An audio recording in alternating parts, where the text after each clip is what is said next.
What's up, Dustin? How are you? Good. What's happening, brother? Oh, man. Very lovely shirt, as usual. Come on, and it's always crispy.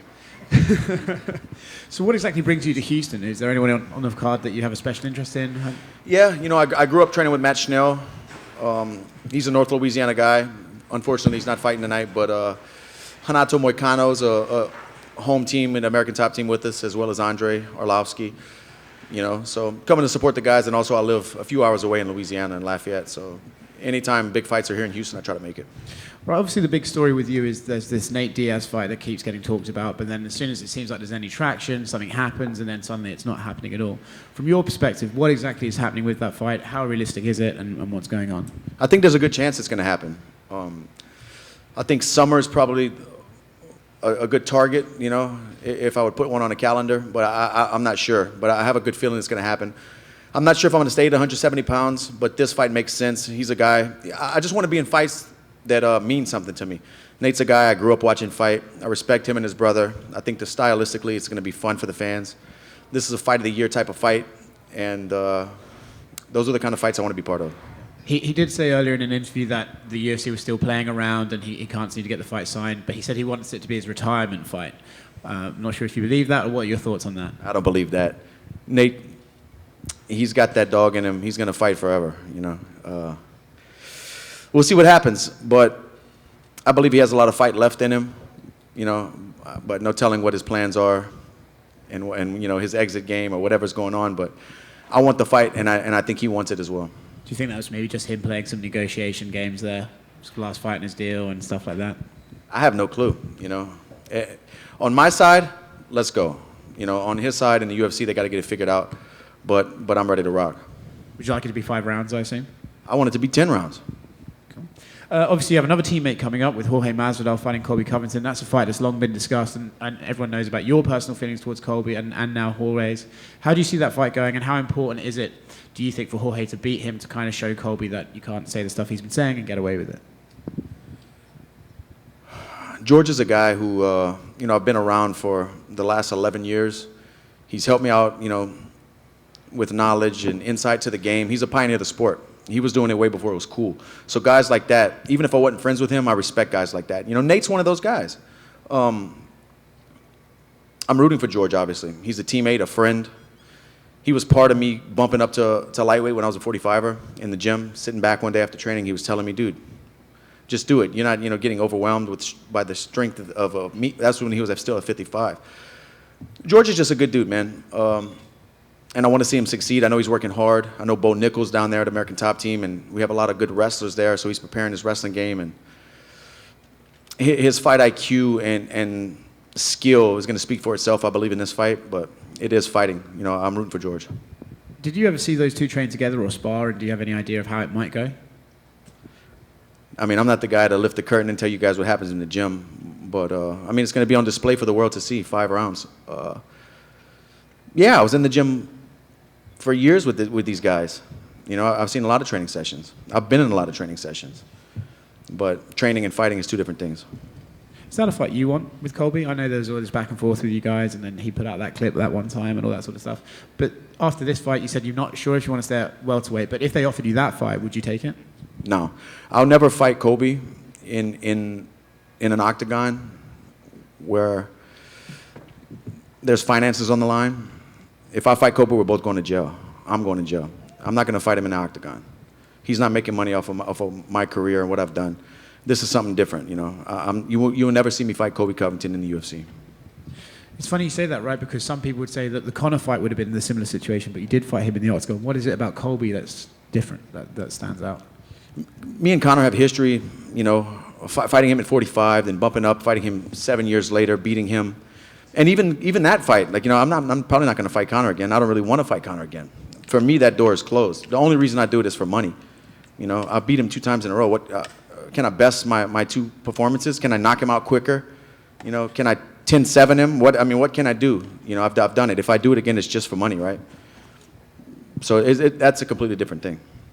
Thank you, Dustin. Hi, Dustin, over here. Having fought both Charles Oliveira and Justin Gaethje, who would you favor in that matchup? Man, that's tough for me to pick because Gaethje can knock anyone out, and Charles gets hit a lot. You know, he touched the canvas when he fought me. He touched the canvas when he fought Michael Chandler. And Gaethje's a guy that if you're there to be hit, he's going to hurt you and damage you. But also, Charles has shown championship grit. You know, he's picked himself off the canvas and come back and won fights. And he is the champion. I would say Charles has more ways to win. I think Charles can knock Gaethje out. Charles can submit Gaethje. Charles can win by decision. I think Gaethje has to knock him out. And there's a fan that said that they would get you a Franklin hot dog if you saw them in the crowd. Have you got that Franklin hot dog? I'm looking for that ballpark Franklin, man. I'm looking for it. I'm a little hungry right now. If I run into this guy, I'm down. That's right here. One in the front quick. Speaking of Nate specifically, is there a reason you want to fight him simply because you guys were booked before and then the things he said after, or is it kind of a competitive thing that he's a big name, or is it kind of a combination of all of them? It's a combination of everything, but it's also history. You know, I was living at my mother's house watching this guy fight on The Ultimate Fighter. Those are the kind of fights that mean something to me. And like I said, he's a pioneer of the sport. Him and his brother have been around forever. You know, when his brother was fighting in Pride, I was a fan. This was way before it was even cool, before it was a mainstream sport. Nate's a fighter's fighter, and I love what he brings, the intensity, the fight he brings, and I think with my style, it's going to be an incredible fight. And I think his phrasing was when he called out Jorge after he beat Anthony Pettis, he goes, there's very few people like me and him that do this right. I assume you would throw yourself into that category too? Just a fighter's fighter, like you said? I would hope so. You know, I would never label myself that, but those two guys are pioneers, Jorge and Nate. When Nate was in the WC, before WC was even established, you know, it's just, I'm a stats guy, a history guy. I love the sport, and I love that these guys have cut their teeth and paid their dues before money was ever a part of this. So those kind of guys, even though I want to whip his ass, those guys will always have a special place, you know, in fighting, in combat sports with me. Hey, Dustin, down here. You had mentioned that, of course, you know, you were at the gym with George and Colby for all those years. When they went from being, you know, good friends as they were, and the tension started, what was that like in the gym? Like, was it visible to you? Did you have conversations with George about that? Did you see this all developing kind of in front of you? Yeah, the whole gym saw it. It was toxic. You know, that's why Kobe's, you know, I'm not going to speak for Dan Lambert, but that's why Kobe's not part of American Top Team, because it was just bad. One apple ruins the bunch. You know, it was just bad energy, and we wanted to keep things positive in the gym, moving forward, have so many fighters preparing for such big fights all the time at that kind of gym. And yeah, but I was around it from the beginning, you know. Back in 2012 when Kobe was just joining the gym from college wrestling and making his debut, you know, I saw everything unfold. Were you friends with him? Like, were you and Colby friends at one point? We were never close. We've trained, you know, a good bit throughout the years, but we were never like close friends. We never did anything outside of the gym. Would you say he changed, or? Oh yeah, yeah. I mean, being honest, and I don't really care. So I saw a time where he was winning fights in the UFC, and he started getting that shtick to you know, he was winning fights but wasn't getting the attention. Then he kind of started switching, and at the beginning of it, it was kind of funny, kind of cool, but there was a point where he started believing all that craziness and started being that person, and that's when things started changing. Thanks, man. Did anyone at the gym try and like kind of talk to him? They're like, dude, what are you doing? Like, why are you going after our teammates, stuff like that? Or did you think everyone just kind of was like just watching and sort of being confused by it, if you know what I mean? Yeah, people were confused, but people kind of saw the business side of things as well, and the way his trajectory was. You know, now he's fighting for belts, and now people are talking about him when they weren't before. It's just the thing that makes me hate this sport. You know, the fakeness of things like that, and I won't call it clickbait, but living that kind of life. You know, it's just.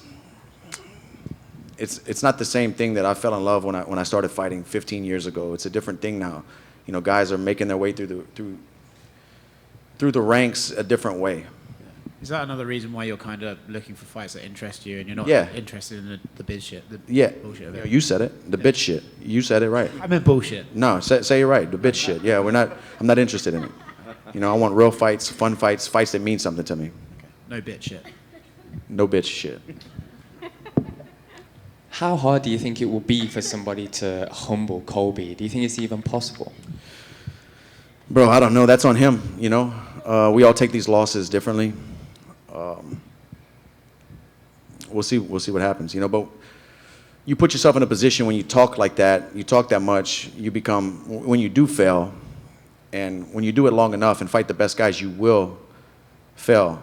You know, can he dust himself off? Can he pull it back together after talking all that stuff? We'll see. You know, I don't know. I don't really play a whole lot into it because I have my own things going on, and it is what it is. You know, I want George to win. We'll see what happens.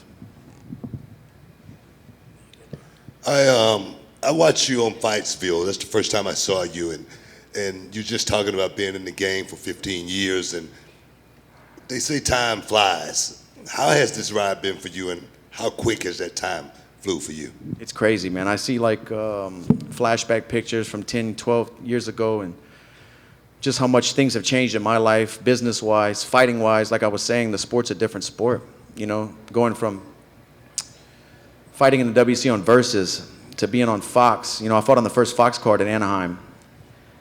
Then the Reebok deals, and now the Venom deals, and ESPN. It's just the way it's growing is impressive, and I'm thankful for all of it. But it's just every couple of years it's a different thing. You know, I just wanted to keep the authenticity that I fell in love with 15 years ago. You know, there was a code, there was something important that I was attached to this sport with. I don't want it for these next group of guys. I don't want it to lose that, because I've learned so much about myself through this whole journey, and I feel like these young kids, you know, it gave me a reason, it gave me a way to provide for my family, but also put myself in rooms and shake hands with businessmen, and it just brought me the opportunities in this sport, and the places I've been have opened my eyes, and I want the same thing for all these young guys. You know, I don't want to see it turn into fucking TikTok, you know what I mean? Dustin, one more. We see a lot of fighters like Khabib and Anthony Pettis and George that started their own kind of fight promotions. Anthony Pettis even has his own management company to kind of mentor these young fighters. Is that something you would be interested in the future? I want to be part of this sport forever, you know? I would love to get into that, yeah. I would love to run a promotion. I'm not sure if I can commit to that right now. I have a lot of other things on my plate, and I know how much that takes of you to put these kind of things together. If I had the right team and the right people around me, I think it would be a good move. But I'm happy to see guys like Anthony, another guy who's a legend of the sport, you know, still competing, but pivot and make things happen. George still competing at the highest level, pivoting and making things happen in the sport. I always want to be part of this sport. You know, I'm never gonna, even when I leave the gloves inside the octagon, I'm never gonna be far away. Here, Dustin, good night. Before you leave, are you down to tell us your predictions for tonight? Which fight? At least the main event. I think Whitaker's an incredible fighter, and I know he wants that belt back. But man, Izzy's just on such a roll and walking around with so much confidence and at the top of his game. I think it's going to be tough to beat that man. You know, I didn't bet tonight, but if I would be betting, I'd probably bet on Israel. And for the co-main? Is the co-main the heavyweights? That's whoever lands first. I think that's even money right there. Whoever lands first. These are big boys who can punch. I'm excited for that one. Thank you. Thank you.